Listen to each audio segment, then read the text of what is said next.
আপনি হয়তো ভাবতে পারেন আমি ভাঙ্গাচুরা রাস্তার ভিডিও ক্যান করতে আসি, আমি আপনাদের ভিডিওর মাঝখানে দেবো, কারণ এইটা হচ্ছে এই মুহূর্তে রোজ গার্ডেন যাওয়ার রাস্তার অবস্থা। তো যারা যারা রোজ গার্ডেন আসবেন গুগল ম্যাপে রাস্তার একটু কন্ডিশনটা দেখে আসবেন, কারণ এইদিকে রাস্তার কাজ হচ্ছে, তাই মোটামুটি পুরো রাস্তার ভাঙ্গাচুরা অবস্থা।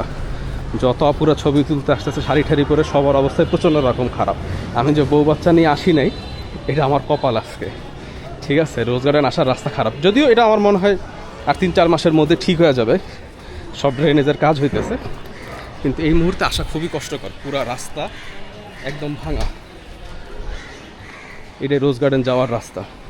রাস্তা বেশ বড় সড়ো, রাস্তা ঠিক হয়ে গেলে অবশ্যই গাড়ি ঠাড়ি নিয়ে আপনারা আসতে পারবেন, কিন্তু এই মুহূর্তে রাস্তার অবস্থা একদমই খারাপ, একদমই খারাপ রাস্তার অবস্থা।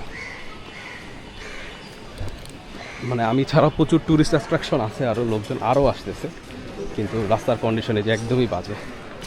পুরো হাইটা ঢুকতে হবে, KLM দাস রোডে নামতে হবে নাইমা, দেন পুরাটাই এই যে হাইটা ঢুকতে হবে আপনাদেরকে। পুরো রোডের কাজ যদি এটা ঠিক হয়ে যাবে, আমার মনে হয় বেশি দিন আর লাগবে না, মাসখানেক বা 2 মাস লাগতে পারে।